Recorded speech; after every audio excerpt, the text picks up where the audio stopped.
I want to welcome right into our September meeting. And if you would please, if you can, please stand and rise for the pledge. Tony, Mark, you please lead the pledge. I pledge allegiance to the flag of the United States of America and to the republic for which it stands, one nation, under God, indivisible, with liberty and justice for all. Okay, thank you very much. Please be seated. Also, as a reminder, if you do have your phones, please either turn it off or put it on silent. And also, I hope Zoom's going to work again. And those who are on Zoom, please, I've muted everybody, but also don't forget, I recommend you take your video off, because as one broadcaster, whatever you're doing, we're also going to watch what you're doing. We don't want to watch what you're doing. Also, just let you know that the field trip that's coming up next month is sold out, and Jeff, you're still on the waiting list.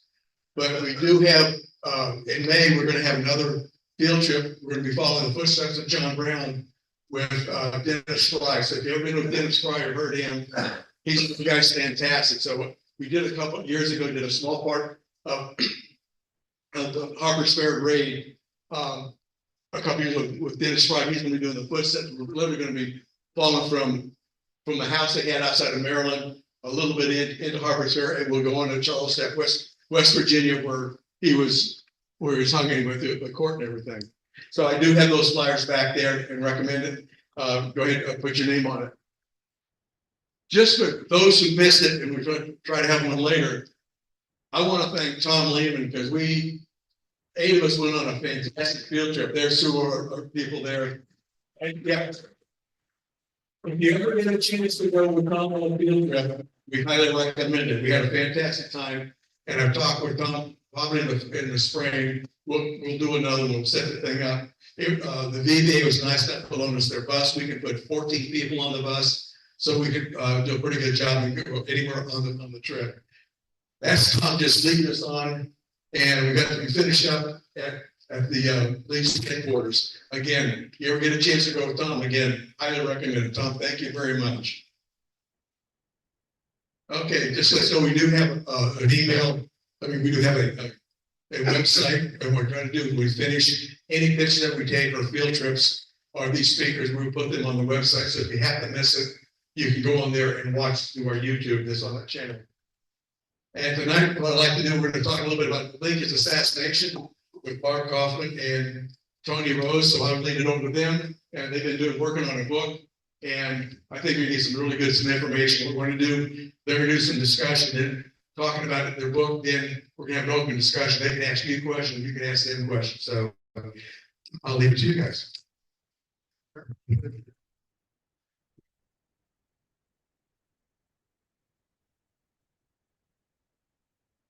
Hey, he has killed us both at last. Who said that? Anybody?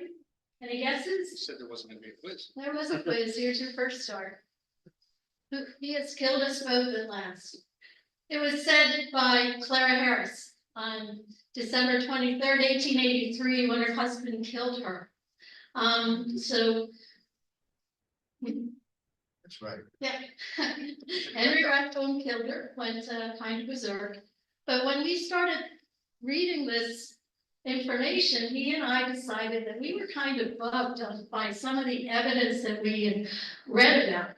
Most of it was about the wooden bar that was barricaded the door to get into the presidential box. How did it get there? Who put it there? Why didn't anybody see it? So our premise is that Clara Harris was an unwitting pawn in Booth's program of assassination.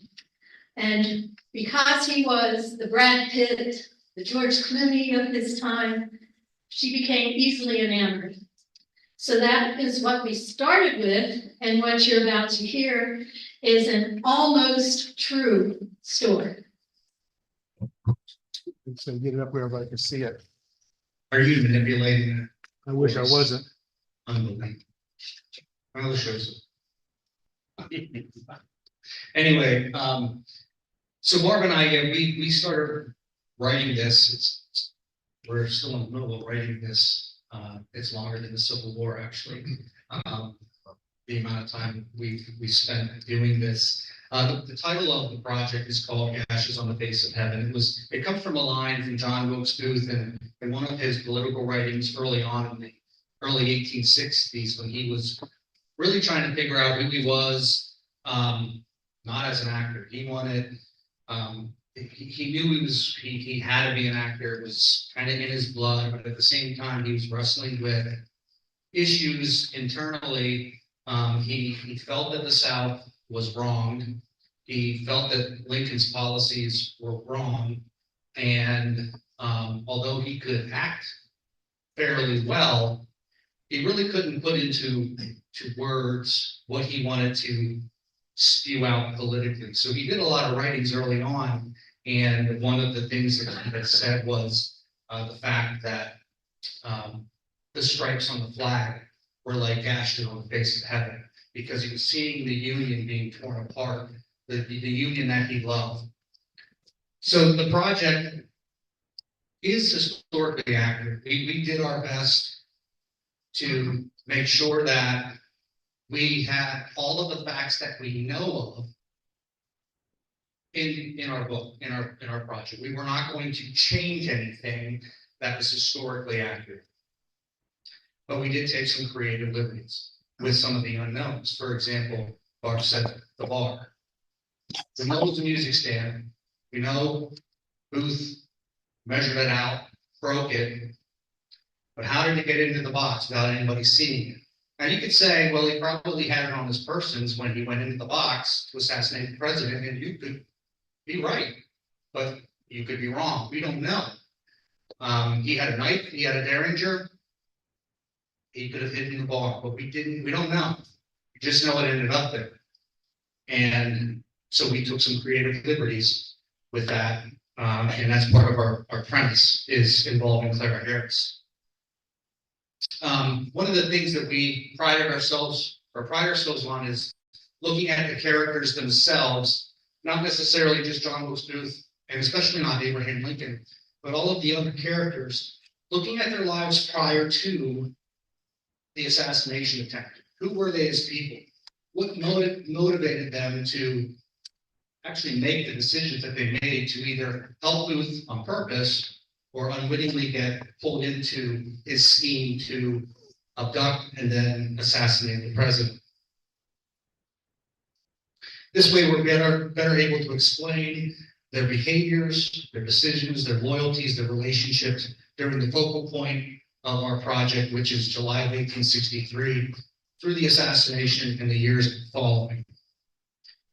One of the things that we wanted to make sure that we didn't do is really focus a lot on Abraham Lincoln, because his story's been told 100 times.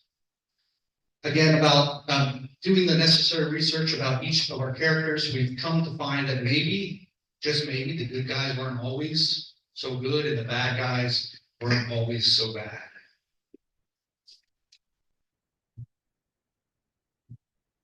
So let's go back to 1864. The relevant themes of those times, well, extremist behaviors, political divisiveness, a pivotal presidential election. Are we talking 2024? Are we talking 1864 here? Struggle of oppressed groups, broken hearts, broken trust, conflict between governing ideologies, loss of collective moral compass, and an assassination attempt. Wow. In fact, Lincoln had 16 that we know of. But also remember, Lincoln formed the Secret Service the day he was assassinated. So I want to just real quick focus on a couple of the themes that we have up there. Manipulation of the media, political divisiveness, pivotal presidential election, conflict between governing ideologies, and assassination attempts. Again, these all seem very familiar to what we're going through right now. And I heard a political commentator say, and I'll read this quote, and I want you to think about John Wilkes Booth and what he was hearing in his day. When you raise the temperature of political rhetoric in the country, all you do is increase the heat on the pot of an already boiling water until it boils over and violence becomes the byproduct. There were bounties on the president in 1864. There were politicians and there were media outlets crying for Lincoln to be eliminated. It only served to stoke the violence against Lincoln. John Wilkes Booth was being fed that rhetoric. He acted upon the messaging that shouted that Lincoln was a threat to democracy, and he acted upon it because he wanted to preserve the republic.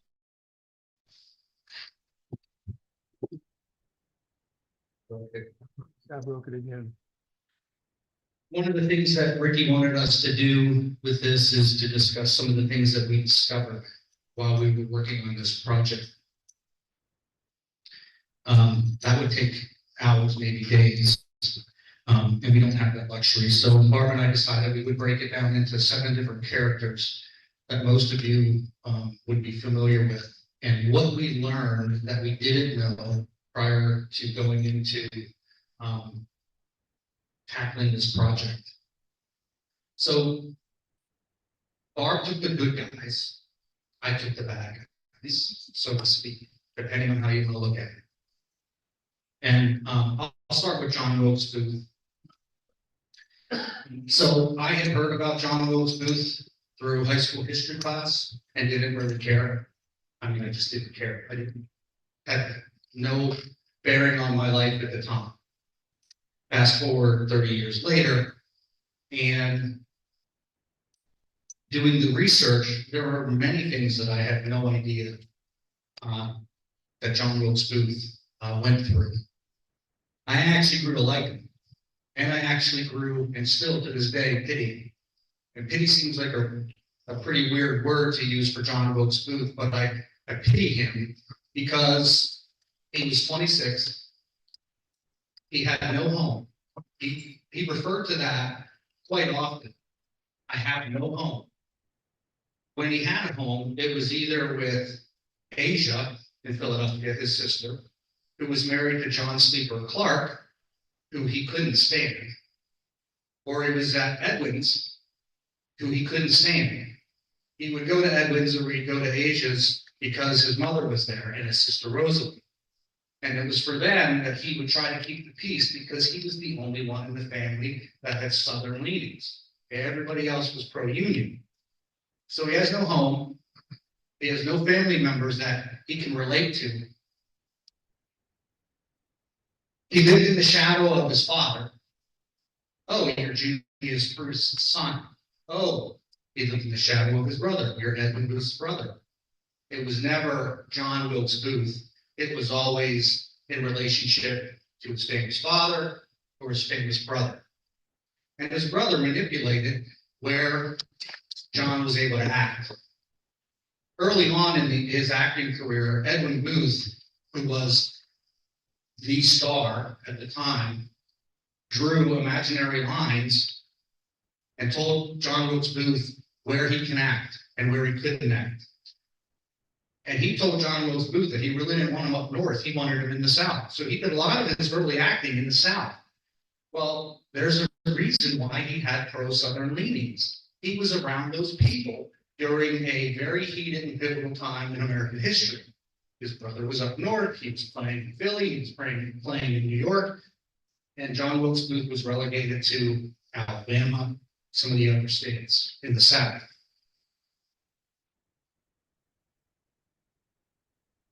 I take pity on John Wilkes Booth because he had a father who was married to a woman, Adelaide, Illinois. They had a son together, Richard, in England, who he left to come to the States to start a new life. Meets Booth's mother. Obviously, she didn't have any kids at the time. Mary Ann Holmes. They fall in love. They have a bunch of kids. John Wilkes Booth is one of the middle kids. He's a teenager. He's barely 12 years old when along comes Adelaide to the States to find out where her husband's at. Discovers that Junius is acting in the States and has a wife and a lot of kids. She makes a public spectacle out of him. Booth is a bastard child. Her words, all of the children were bastard children. Now, I want you to think about that. Your whole life is turned upside down. Mom and dad are not who you thought they were, especially dad. And now he's labeled a bastard child. And then his dad up and dies when he's 14. A lot of trauma for a teenager. The question comes up, was John Wilkes Booth a racist? Probably. But I will also say this. During the riots of July 1863, he helped Edwin hide one of Edwin's best friends, servant boy, who was a Negro, from all of the rioting that went on in New York City. He was actually moved when he volunteered to walk the streets of the city to get supplies and to check to see what the current situation was, and saw Negroes being hung from trees, and came back bawling at the horror. Did he have episodes where he treated Negroes brutally? Certainly. Was he a racist? I don't know. The other thing that I learned about him is that he felt melancholy all the time. He was never really happy. Again, he had the world at his fingertips, but he was never really happy. He also loved to be loved. He went through women quite a bit. And he was a decent actor, but he was a master manipulator.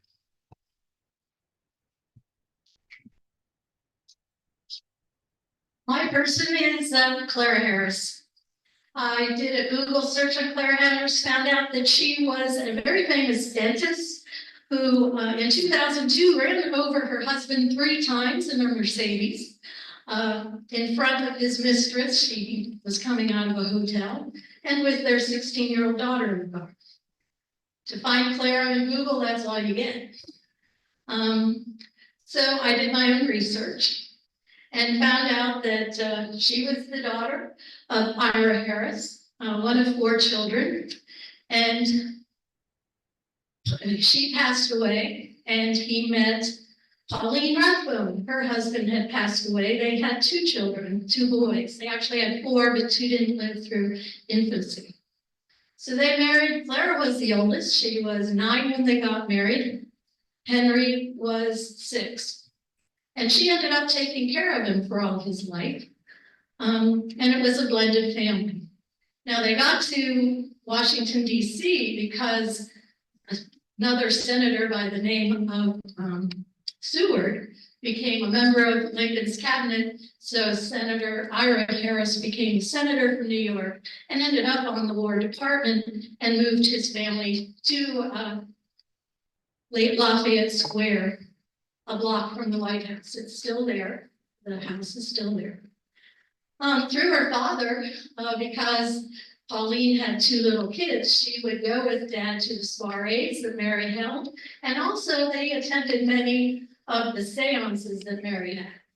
And Ira always still loved his first wife, and a couple of times would put her wedding dress next to him and sleep with it after she died, which I thought a little macabre there.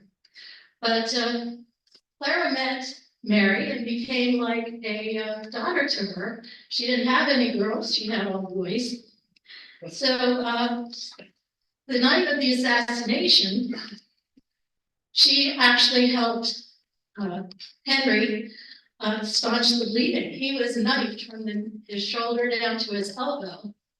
And she helped press it to the point that Dr. Koch, who helped him when they got him back home, he said it was wonderful that she would staunch the bleeding of such a deep wound that other women would have occupied their time screaming and fainting and hampering the efforts of others. So I made Clara, since nobody really knows a lot about her, a very headstrong woman. I have her in 1864 when the armory blew up. I have her helping the wounded women, it killed 19 women, actually. And I have her also wearing bloomers, because women in the armory, their flowing dresses is another thing that helped a lot of them burn in that fire. But she becomes enamored with Booth, and he is the Brad Pitt. So after they got to the Peterson house, Stanton shows up. And she said in her testimony to Stanton, and I quote, Booth came in earlier and we nodded to each other. Later at 10:13, he came into the box. Rathbone confronted him and Booth pushed him aside and put a gun against the back of Lincoln's head and shot. Rathbone then grabbed Booth and was knifed. Well, someday she went to visit Ford's with her father and Supreme Court Justice Olin and James Ferguson, who owned the saloon that was connected to Ford's. When they get into the presidential box, she says, and I quote, "There's one thing I need to examine. I am sure there was a bar across the door when I jumped from my seat." Makes you wonder, how did she know there was a bar there, and did she play a larger role? So on Monday, Judge Olin comes to the Harris house and gets their sworn affidavit. At that point, she is allowed to read Henry's affidavit before she gives hers. And so she says, "We did not see Booth enter. We were engrossed in the play, and we did not react until we heard a shot." Booth, both the testimonials of Henry and Clara, if you read it, match word for word. And the one from Stanton somehow is just in a file somewhere. Well, the dress she wore that night was bloodstained, and she claimed that Lincoln's ghost kept haunting her. So she took the dress and bricked it in their house in Albany. Unfortunately, years later, her son did get it out and burned it and got rid of it. But on December 23rd, 1883, when she was 49, her sister was visiting the family in Germany, and Clara kept having those dreams again. And I guess we figure that she told Henry, and he gets mad. He's trying to kill their children. She jams him into the bedroom, locks the door, and he shoots her in the back of the head. Then he starts stabbing himself. And he says, "Did you see the guy? He was here. Did you see him?" Well, he was arrested and he was tried on the temporary insanity, but it was a very short trial and it didn't work. He was sent to an asylum where he died in 1911. But a little note on the temporary insanity. Do you know who the first attorney was who argued the temporary insanity? Anybody? It was Edwin Stanton, and he did it for U.S. Congressman Dan Sickles of New York, who had killed his wife's lover, Philip Barton Keyes. He wrote his father who wrote the national anthem. Star Spangled Banner, yeah. The next slide would be of Lewis Powell. Ricky is hard at work over there, trying to get Seal it. process in it. So, I don't know how many of you know much about Lewis Powell, but the little that I knew about him prior to doing some research is that he was just a mindless brute. He was a vicious soldier, and he wasn't very intelligent. That's at least how the history I had read or painted him. Doing the research, I think he was actually none of that except for the fierce soldier.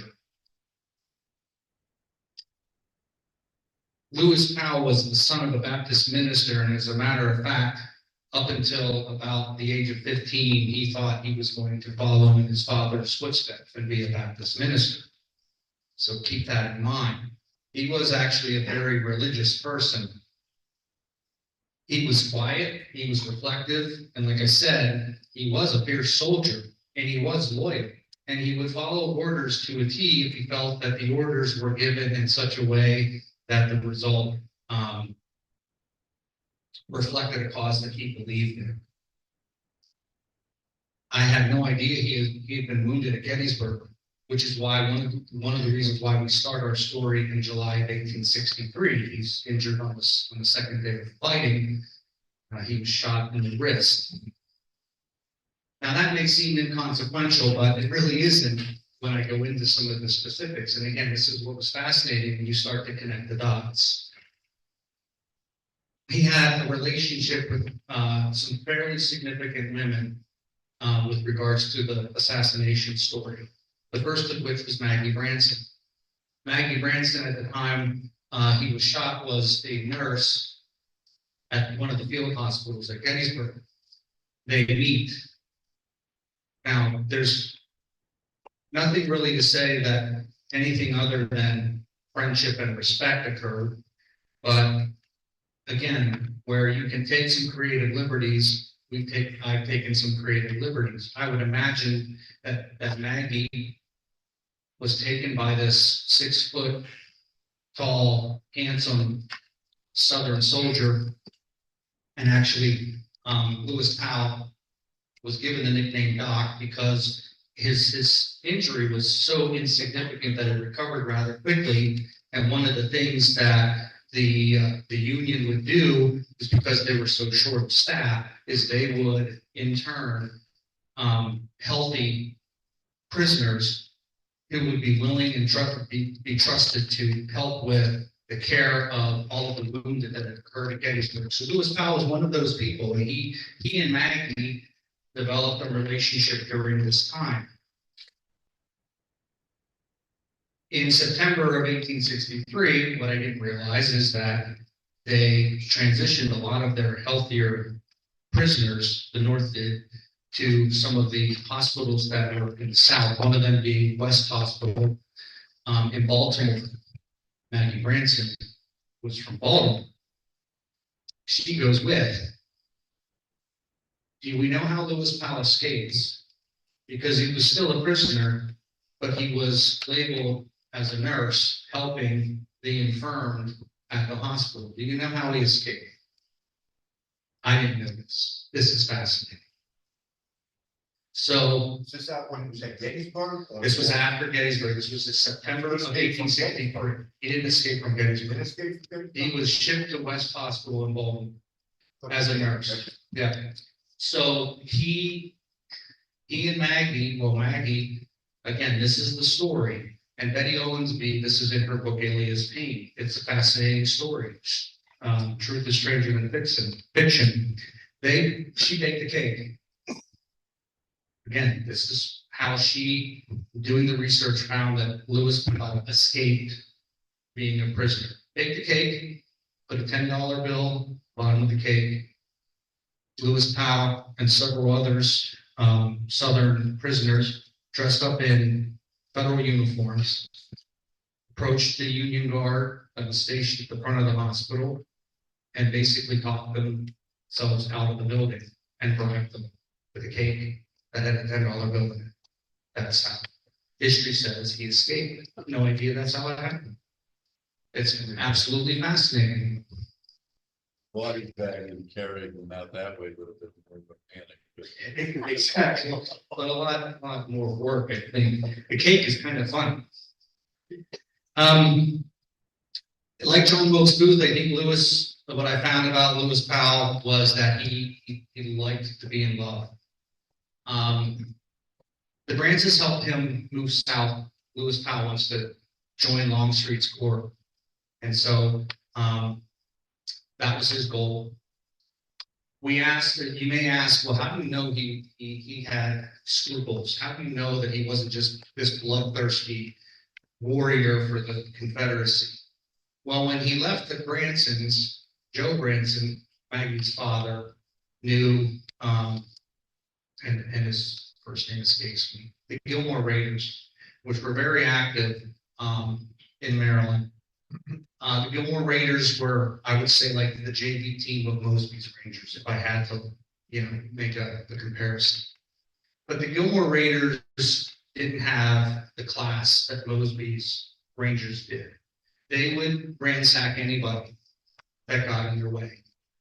So when Lewis Powell joined the Raiders, one of the first things that he had to be a participant in was the raid of a bunch of Jewish peddlers. Innocent peddlers just trying to make their way from point A to point B in the midst of a war. Gilmore's men ransacked and burned the wagons, and Lewis Powell sat there not being an active participant because he felt that that was the dumbest thing you should be doing. That he did not want to participate in something that was not a worthy cause. So shortly after that, he left and he continues south and he runs into John Payne. So if you have ever heard of Lewis Powell being referred to as Lewis Payne, here's where that begins. And I didn't know this. He rooms with the Payne family. John Payne had a niece, Betty Meredith. Betty Meredith would visit from time to time, and Powell and Betty Meredith became affectionate towards each other while Lewis rode with the Mosby Rangers. They developed a relationship, and it's conjectured that when Powell was, for lack of a better word, on death row, waiting to be hanged, she was the only one who visited him. There's a notation where an unnamed female visited Lewis Powell. Some believe that it was Betty Meredith. Mary Branson was the other one, Maggie's sister. He gets around. So after Lewis Powell leaves Mosby's Rangers in late December of 1864 or early January 1865, he heads back north towards Baltimore, and he stays with the Bransons. Now, he knew of Mary. He had met Mary in 1863. Mary and him, supposedly, again, this is just conjecture, get intimate with each other.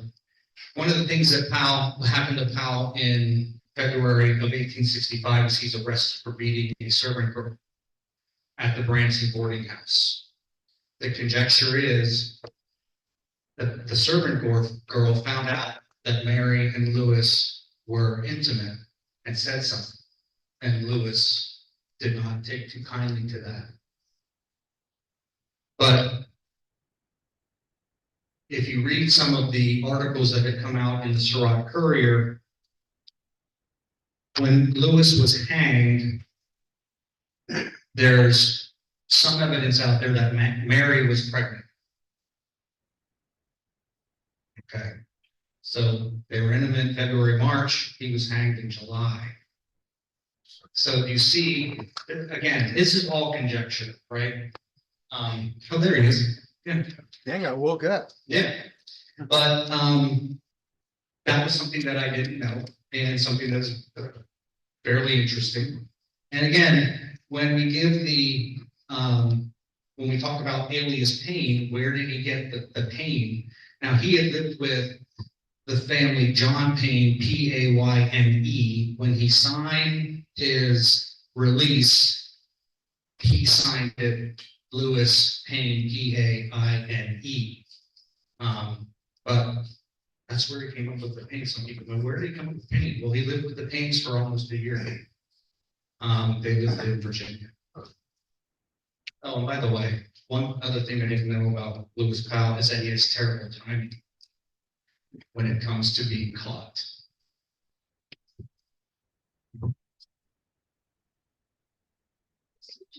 See if you can. Now try it.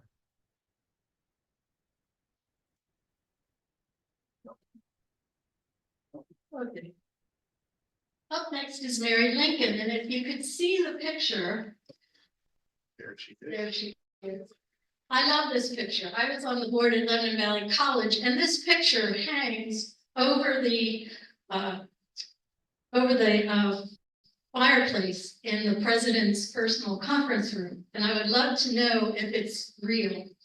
But they said it would cost about $30,000 to judge that, and college said no. So they're yet to do some radiology kind of testing. Mary made the promise at 6 years of age that she was going to be the president's wife someday. In fact, she coined the phrase First Lady. She was the fourth of 7 children. Her mother died when she was 6, when she was in childbirth. And her dad remarried 4 months later and had 9 children with the new wife. She went on to mostly live with her grandmother. Her grandmother really was old and sent her away to what I call finishing school. She became fluent in French. She loved to read in French. Always had the French magazines delivered to the White House. But we start our story on July 3rd when she was in a very major carriage accident. It was proven to be one of the 16 assassination attempts on Lincoln. Someone had sawed through the seat, and the driver was pulled off, and the horses ran away, and the wagon just went, and she flipped off, and probably had a concussion. They found her along the side of the road and was taken to the local military hospital, and all they did was kind of clean up the wound and send her home. Well, it was July 3rd. She had a lot of work to do that day. They're having a July 4th celebration. She had to get things cooked. She and supervise the flowers, everything. And on July 4th, with all the cannons going off as a celebration, she got one of her major headaches and went to bed. A couple of days later, that cut became infected, and they took her out to the soldiers' home with Nurse Pomeroy, and she stayed there for another 2-3 weeks till it cleared up. I am probably one of the few people that I really love Mary Lincoln. When you look at what was happening, she came north, was the president's wife, so she wasn't trusted by the South. She wasn't trusted by the North. And when you read the stories on Mary, she was vilified in the press. She was too fat. Her dresses were cut too low. She was spending too much. And yes, I will say she did spend too much redecorating the White House. On the other hand, on 1862, January 1st, every January 1st, they opened up the White House. Can you imagine opening up the White House? You can walk on through, do whatever you want. People were taking memorabilia. They were cutting the curtains. They were ripping off the rugs. They were taking pictures off the wall. And when 1864 came around, she was in a lot of debt. And she didn't want Lincoln to find out, because if he lost, there would be a little bit of hell to pay with her husband. And she told Elizabeth Keckley, he has to win. We got to do whatever we can to win. And in those days, the politician did not do his own politicking. He had his friends go out. He had areas of influencers go out. You did not do it on your own behalf. So Mary was going around in New York. They needed New York. She was going around Pennsylvania for 1864. But she was very instrumental in even getting Lincoln hired and elected. But when she went into the White House, he was surrounded by men, all these cabinets. She really wasn't used very much by Lincoln, and I think she really began to feel it. Now, when you also think about Mary, she had lost 2 children already. She lost one at 4 years old in 1858. She lost the second one in 1862. And then her husband was pretty much shot in front of her.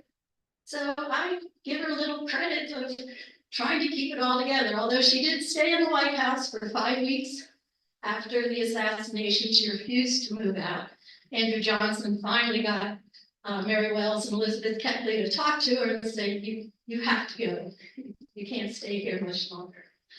But what she did do, after being vilified in the media, was she would go on her own, sometimes take the kids, sometimes Lincoln, to the local hospitals where the soldiers were.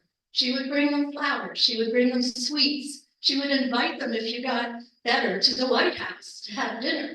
She would also write the letters if somebody thought they were dying. She would write for them. And she did this almost every other day when she was in town. Lincoln, the two secretaries, Nikolai and Hay, begged her to let us write a press release. And she was adamant. She said, I don't want people to know what I do in my own personal time. And I respect that. I think that was a great thing to do. The day of, she did go out with Lincoln and they were planning their future. And we know what happened next. There are some interesting facts after that. Did you know she was in the Chicago fire? Her apartment was in Chicago. She rousted everybody out and got and helped lead them to the river and helped get them saved. And then her son had her right after that committed into an insane asylum for 18 months. But like I said, 160 years ago, she was vilified in the media. And now, I'll show you this. There is a play on Broadway called Oh, Mary. And it is a fun farce. I predict it is going to be a Tony Award winner. And Cole Escola is the writer, and he said he didn't know anything about Mary except what he learned in elementary and high school. So the story is a very interesting twist on Mary, and Cole Escola does portray Mary. So it's very interesting. I just think it's interesting that you get disparaged 160 years, and 160 years later, you're still being made fun of. And if you want to hear what I really think about this, leave me out.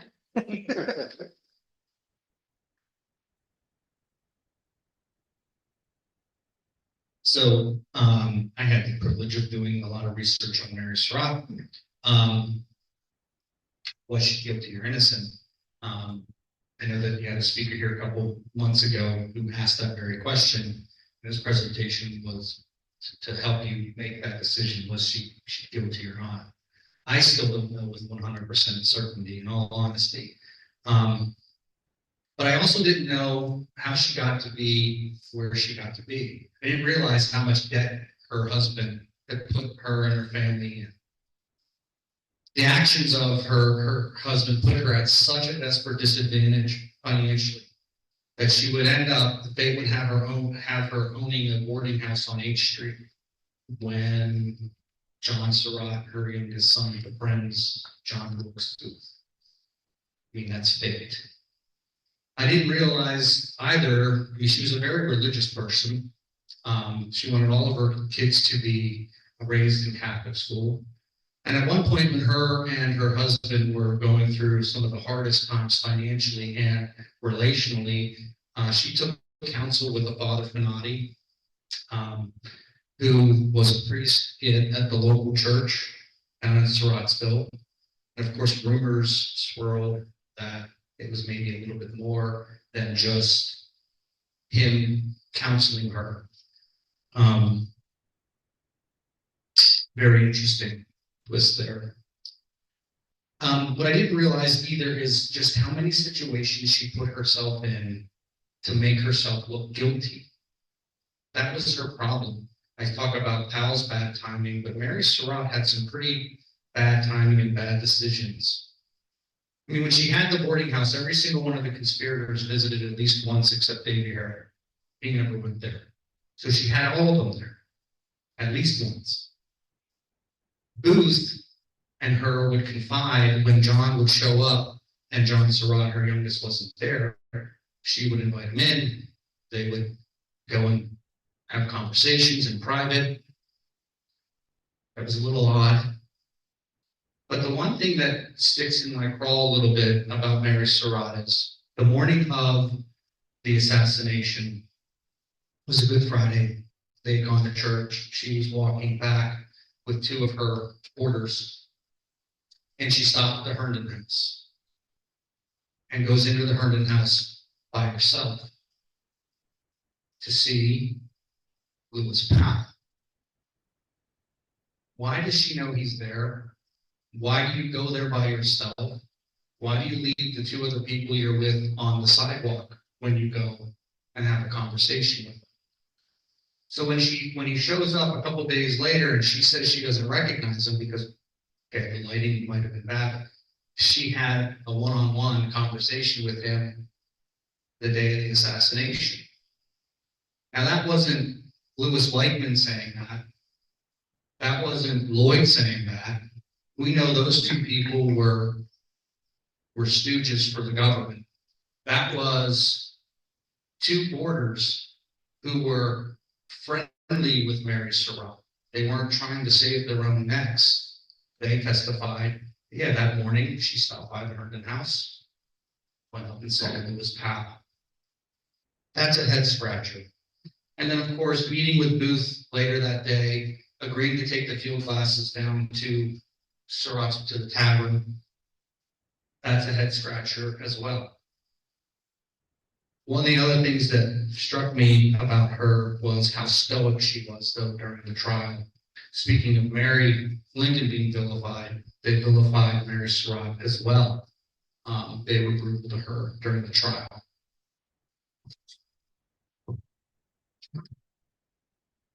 I have Elizabeth Keckley. Elizabeth Keckley was born a slave.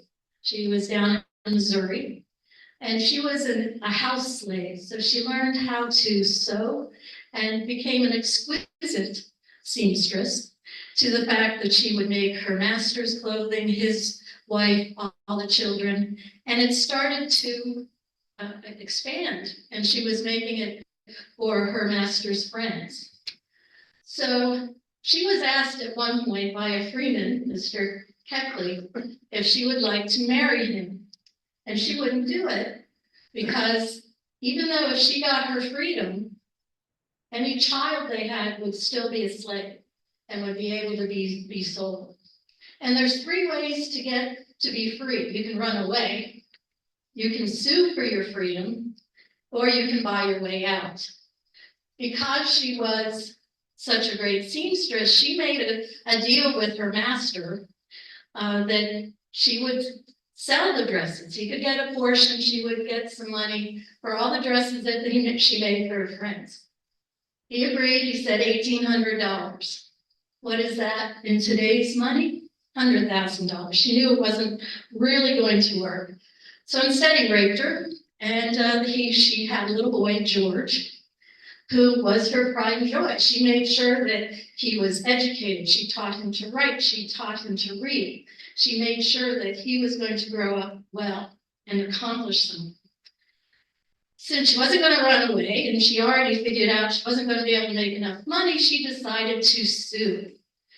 At that point, she went to a lawyer who turned out to be Secretary Wells in the future. And they were trying to get an agreement to sue. In the meantime, Master died, and he deeds her to his daughter in Virginia. So her and her son go to Virginia to be with the daughter and stayed with them for years until at one point the daughter decides she will give her a deed of sale. So in 1855, she went to Washington. She had her deed of sale. She met with the Freedmen's Bureau. She needed $25. She needed $25 to live in Washington and prove that you were a freed slave, which later she started her own little sanitation group to help freed slaves come in, which Mary helped her raise money. But it took me, the Civil War started, and her son signs up for the Union. And it took me, a year? And I looked at him and I said, oh my God, her son was in the Union Army. He was killed in this first battle in 1861, but he must have been white enough that he passed muster that he could join the Union Army. Blacks weren't allowed until 1864. So I found that fascinating.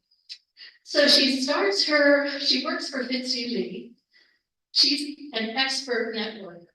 She meets the creme de la creme of Washington. The women of society. One of which is Verinia Davis, Jefferson Davis's wife. She introduces him to her to Mary, and that's how the Mary connection goes. They became bond because her son was killed in 1861. Mary has already lost 2 children, well, one, and then would lose another one in 1862. So they created this friendship that lasted through the war. In fact, on the night of the assassination, Mary called for her to come to the Peterson house, but she never got the message. She didn't get there till the next day. And Mary stayed in the Lincoln bedroom, would not come out for 5 weeks. And she would only allow Mary Wells and Elizabeth Keckley to come in and talk to her. She didn't go to the funeral, and she wasn't on the funeral train. So later, Elizabeth, she has started her own business. She has 4 people working for her, 4 women. And she was the first woman in Washington who bought the sewing machine.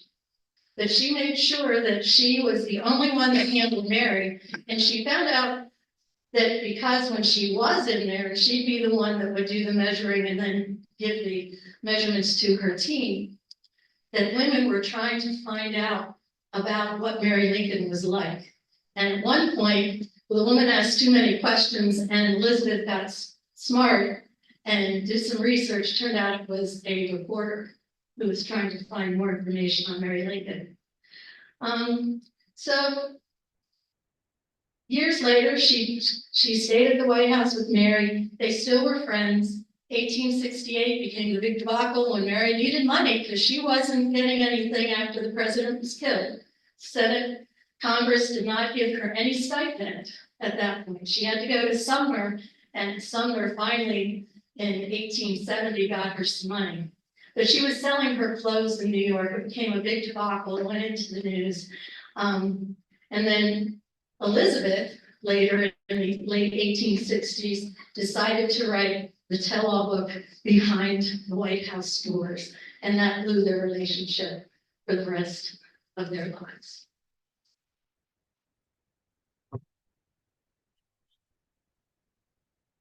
I wrote about John Surratt, did a lot of research on him as well. One of the things that I didn't realize early on was that he was so embedded in the Confederate Secret Service. The other part that fascinated me is, I mean, we all look at John Wilkes Booth, but John Surratt connected a bunch of dots for John Wilkes Booth. He was instrumental in Booth getting a good deal of his cast of characters for the abduction plot and then the assassination plot. He had the Baltimore connection. He met David Preston Parr, who owned a china shop in Baltimore. David Preston Parr was good friends with Joe Branson, and Joe Branson's daughters were dating Louis Powell. He said dating loosely, but he knew of Powell. So there's your Southern soldier. Remember, Powell's back in Baltimore in the spring of 1865. Booth needed somebody strong, somebody loyal. Louis Powell checks a lot of boxes on him. John Surratt knew Samuel Mudd. Samuel Mudd knew John Surratt. Samuel Mudd's in Washington, D.C. the night before, December 23rd, on a quest to introduce John Wilkes Booth to John Surratt. So there's the Mudd connection. John Surratt knew Atzerodt.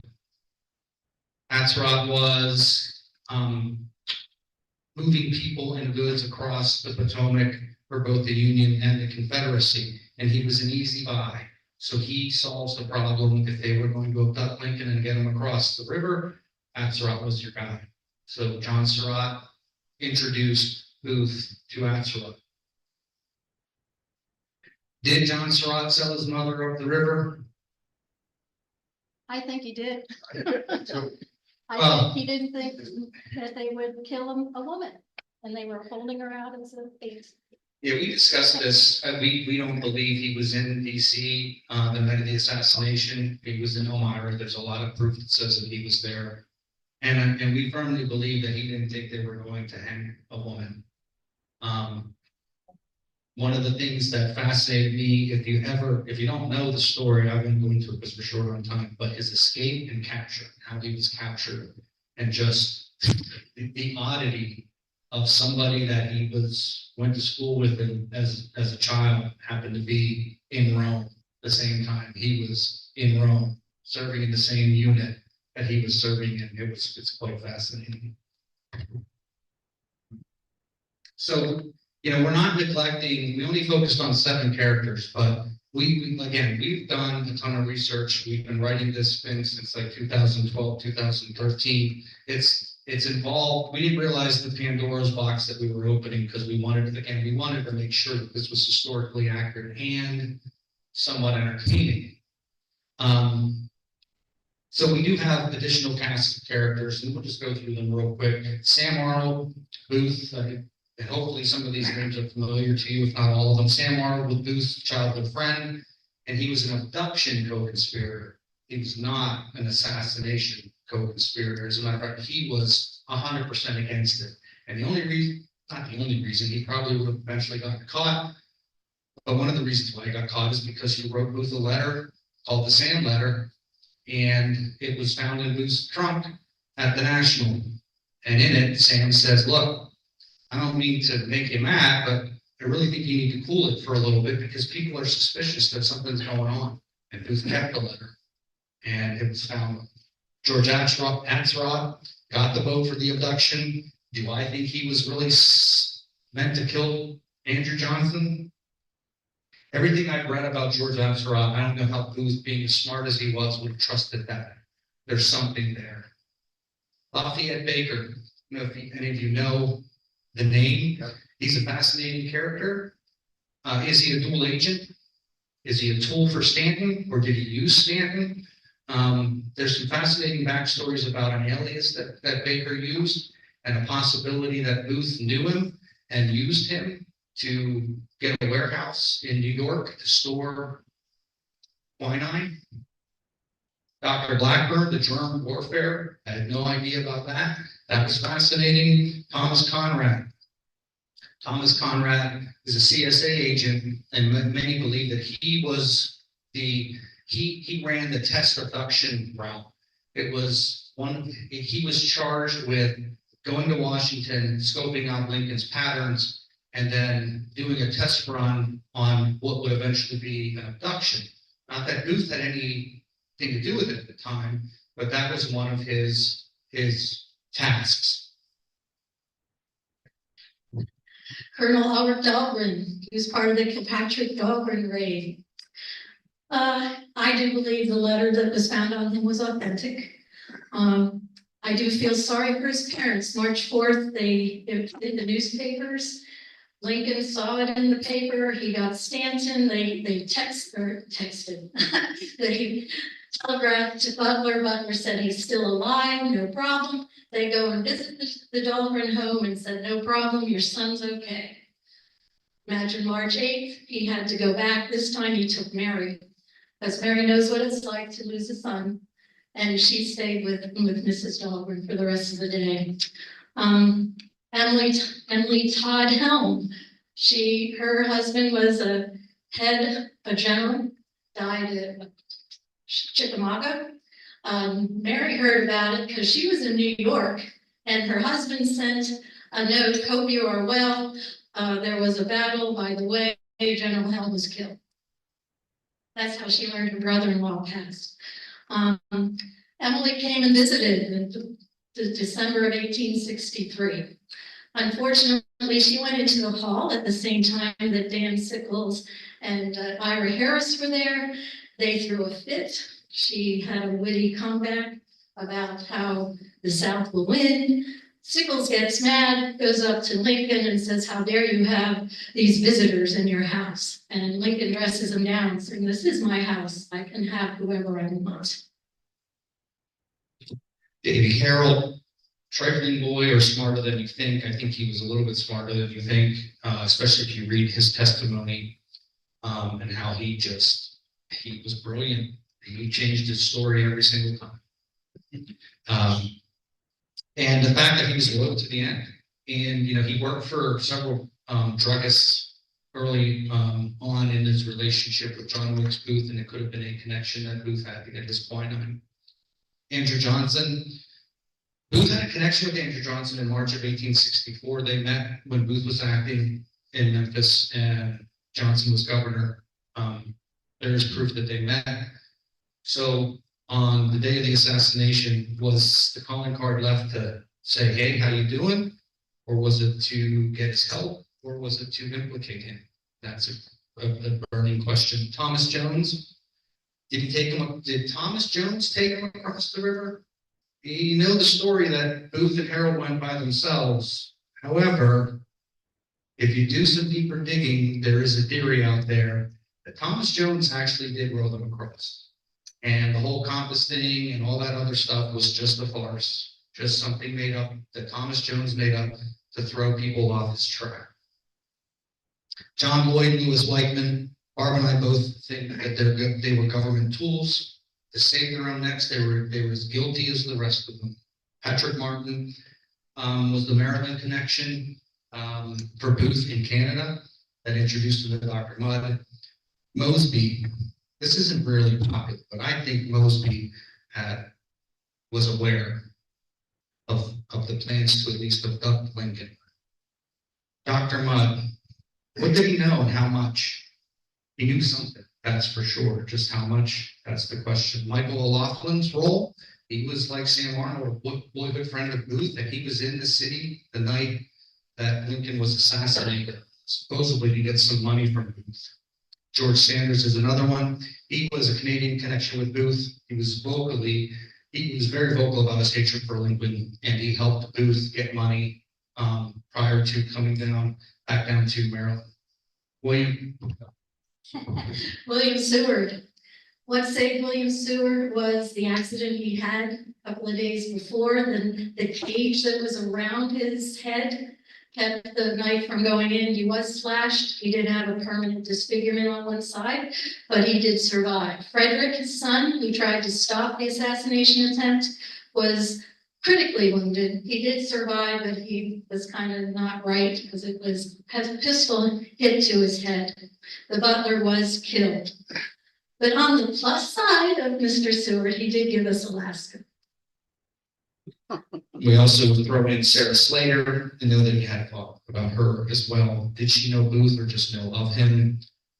Ed Spangler's role, I feel he was an innocent bystander who was in the place for a long time. He was a family friend of the Booths. Booth knew him, and that was what got him in trouble. Edwin Stanton. He thinks Edwin Stanton is guilty as hell. I don't. I think Edwin Stanton really liked being a power monger. He liked to be behind the scenes. He liked to help turn things around. I don't think he had anything to do with the assassination. He did take over. But Tony questions him denying protection the night of and his delay in running running for the assassins. But Stanton was very much a planner. He's the one at Gettysburg. He figured that the mountains were shielding the Confederacy as they were coming up, and he knew where they were moving. He's the one that made the premise that that's where they were. And did you know that Stanton created and accomplished the first largest movement of troops? In 1863, he moved 30,000 troops from Washington down to Shiloh in 7 days. And he did it using the media. He thought, how are we going to feed 30,000 on this train? So he put it in the newspaper, this is where the train will be stopping. Women brought food, they brought sweets, they fed them every step of the way. And it was the largest movement, and it only took 7 days, 30,000 troops. In the last two, Jacob Thompson was Davis's connection in Canada. Jefferson Davis sent Jacob Thompson to Canada to run the Confederate Secret Service operations out of there, and constantly was sending him money to fund it. And Clement Vallandigham, he's an interesting character. There's no evidence that Booth and Vallandigham ever met. But Vallandigham had such a political rhetoric about him that I use creative liberties early on. Because Booth there was a switch that was flipped with Booth politically, and not that Vallandigham wanted Lincoln assassinated. They disagreed on that. Booth didn't care if Lincoln died. Vallandigham that's not what he stood for, but he stood for some sort of quick, decisive reconciliation. Last, we switch it, is just Abraham Lincoln. The only thing I'm gonna say about him is right now there's a movement in the Treasury Department to stop creating pennies. So there's a big brouhaha because it costs 3 cents to make the 1 cent. And people don't think they're using it. But the current thing in the Senate right now is to get all the collected pennies and make a statue of Lincoln and have it hosted somewhere in Washington, DC. So things to come. And we're done.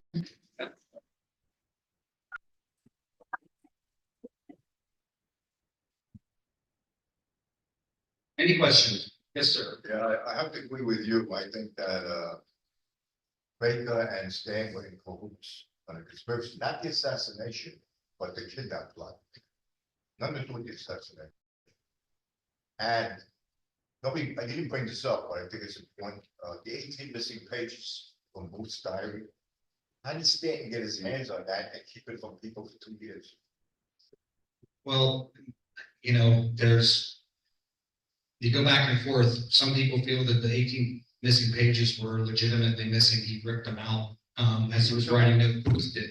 As he was writing notes, he would just randomly pick a page, write on it, and rip it out of the book. The pages that you're referring to, I believe, did not pass authenticity, complete authenticity. They feel that there's definitely some fabrication there. So, you know, again, isn't it great? Because we just don't know. No. We don't. I've never read about it, but any forensics on the bullet that killed Lincoln and Booth's gun? Did anybody put 2 and 2 together? Never read about anything. Yeah, I'm a CSI guy, so you know. Well, I mean, what would you want to know? I mean, I think the bottom line, I mean, they know the weight of it, they know all of the particulars about it, they know that, you know, it came out of a single shot Derringer and people witnessed it. I don't know if there's much past that. What fascinates me is the bullet that came out of Booth. That's the bullet I want to know about. There you go. Yeah. You know, again, what are we yet to discover? Did he shoot himself? Sometimes I think that Booth shot himself. I mean, I don't know. Sometimes I think that Booth was such a character that when the challenge to open the doors and let him fight his way out was not going to happen, that he didn't want to be burned alive and he shot himself. I can't imagine that Austin Corbett disobeyed orders, shot through a crack in the barn and hit him in a spot that would instantly paralyze. It's just, yeah. Yes. How was this, the abduction plan and the assassination plan, how was that supported financially? I mean, this had to cost some money to go back and forth over time. Was there people supporting them with money at all? Well, Booth, if you remember, Booth, when he left Canada with not a whole bunch of money, but some money. And you also have to remember that he was an actor, he had funds, although Booth was a spender. And probably by the beginning of 1865, he was broke, more than likely. He had, one of the other things I didn't know about Booth was that he had vested interest in an oil field. Which is pretty fascinating when you read about his partnership with Mears, and was one of the managers of an Ohio theater. He was actually better friends with him than Mears. But he did have some property which he then eventually sold some of it and then left some of it to his sister Rosalie in the envelope that he left at Asia's. The conjecture is that John Surratt was getting money from, I mean, you remember John Surratt was going back and forth to Richmond, getting money from Jefferson Davis and Judah Benjamin. But that is the biggest thing, like, you gotta follow the money, but you know, there wasn't a whole lot of money, to be followed. And I don't think the abduction would have cost much. I don't think either of those things would have cost much. You gotta remember, Booth's, they were his friends. Or they thought they were his friends. Wasn't like he was paying soldiers that he didn't know and he had to keep them, you know, fat with money. These were his buddies. You know, Sam and Michael O'Loughlin were childhood friends. John Surratt was working for the CSA, so he was funded. The one where they were going to abduct him and Lincoln went later and they were out in the woods on his way out to Soldiers Home and they missed him. But the one about doing it in the theater, they were going to bring him over the banister and down, I mean, in front of everybody. Right. That's just too much. But there was also one about an assassination attempt that they were going, you could get into the basement of the White House on the far side. And they were going to put gunpowder in there and blow it up.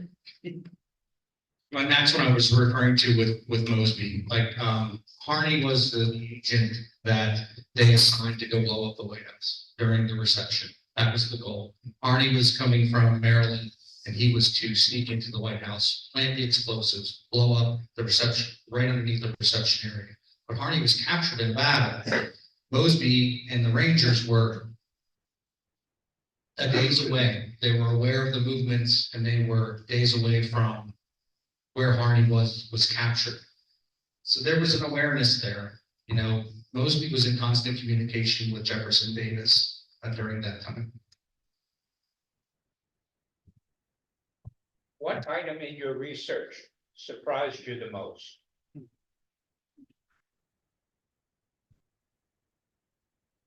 I guess with the Clara Harris, even though there's nothing written on Clara Harris, there's a book, Henry and Clara, that's completely fiction. There is the worst seat in the house, where I got a lot of the quotes from. What surprised me the most is that Henry couldn't see Booth come in. Because if you look at the way the presidential booth was, box, he was against the wall. He really couldn't see what was going on in the theater. Booth came in and he'd be staring at him across. Now, maybe it was too dark and he didn't see him. But it just seemed weird to me that he didn't see him. Clara was next to Mary in a chair. Mary was next to Lincoln. Lincoln was first in the presidential box. But Henry was staring that way. Theater was that way. And that kind of surprised me the most. The other thing was about the armory and the women, reading about the 19 that were killed and how it was a gentleman threw the lighted ashes out the window into the bushes. And that's what set everything off. The 19 women were killed. So that happened in Pittsburgh too. I think for me, what makes me feel bad for John Wilkes Booth, if you ever read the book, Right or Wrong, God will judge me. It talks about, it has all of his writings in it. And there's 6 letters that he wrote to Isabel Sumner when he was in Boston in 1864, spring of 1864. He meets Isabel Sumner. She's like 18 years old. Okay, think of her as a senior in high school, and falls for her like this. If you read his letters to her, because she kept them, it's fascinating. He bought her a ring, she kept it. He hid it. It was her granddaughter, I think, that found the letters in the 60s or something like that. But you read his actual, not his political speak, his letters to this girl who he is supposedly madly in love with, and the way he writes and how desperate he sounds, like he's just trying to find himself. And to me, it opens up a window to Booth as a person, not as an actor or someone who shot the president. The other thing about Clara that I found interesting was, now I went out of my The battery. head. Um, Family's dying? Oh, Lincoln did not approve of her, Henry and her relationship. To him, it was her brother. And he made no bones that he didn't think they should get married or anything. I found that fascinating. Good work. Well done.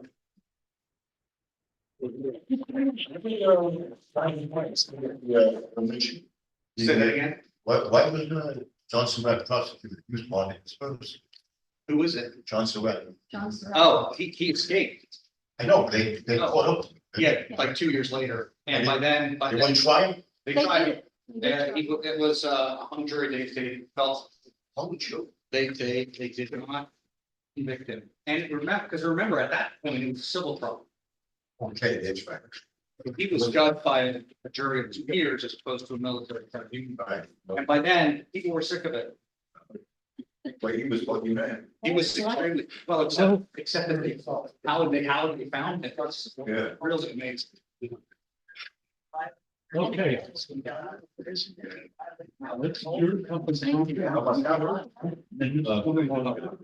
you. Thank you very much. Let's give them a night. Okay, thank you, everybody. Billy Barb, thank you very much. It's great. And like I said, we do have a few books in the back for sale. And next week we'll have AP Hill returning. He's going to talk about horse and stuff like that. So we got Pat Falls coming back. Just so you know, you guys were lab rats. This is the first time we ever did this. So thank you very much. I would recommend you go see this, make your own decision. Where did you see it? It's in New York. It's at the Lyceum, the oldest theater in New York. Just opened up in September and it is hot, hot, hot. It's getting extended. Like this month. Oh, yeah. It's going up until the new year and I predict it will win a Tony. I don't agree with it. I mean, it has a hilarious ending. I laugh them. So when you go out, when you have Mary being a drunk going through the Oval Office, trying to find her hidden bottles. I mean, it's a farce. Yeah. Hey, Run my stuff. Has her trying out, she wants to be an Thing actress, is, so she tries out. You didn't have to do this and that. That's good. Thanks. But people are going. Yesterday was Bernadette Peters. They had, he has an Instagram and he tells you all the famous people that takes pictures. I'm all in researching. It's a big one. Nobody else has.